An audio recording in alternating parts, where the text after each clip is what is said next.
आसंता साधारण निर्वाचन को अबाध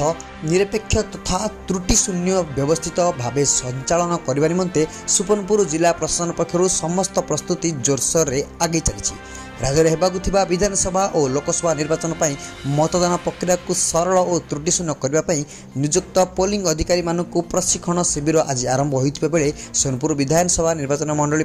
5टी केन्द्र में वीर महाराजपुर विधानसभा निर्वाचन मंडली 3टी व्यवस्थित प्रशिक्षण केन्द्र में पर्यानुजाई आसंता मार्च 20 तारिख पर्यंत प्रशिक्षण कार्यक्रम अनुष्ठित हो। यही क्रम में सोनपुर निर्वाचन मंडल निमंते 5टी केन्द्र में पोलिंग और प्रिजाइडिंग अधिकारी को प्रशिक्षण प्रदान करा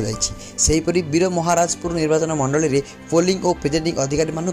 3 गोटी प्रशिक्षण केन्द्र में तालीम प्रदान करा मास्टर ट्रेनर माने आज सुवर्णपुर जिला परिषद सभागृह सरकारी पॉलिटेक्निक कॉलेज धर्मशाला पंचायत हाईस्कूल परमेश्वर हाईस्कूल बिसीपड़ा और बालिका उच्च विद्यालय सोनपुर में प्रशिक्षण देते बेले वीर महाराजपुर विधानसभा निर्वाचन मंडल निमंते सरकारी बालिका उच्च विद्यालय सरकारी बालक उच्च विद्यालय वीर महाराजपुर सह माहेश्वरी विद्यापीठ उपकूल प्रशिक्षण प्रदान कर शिविर में निर्वाचित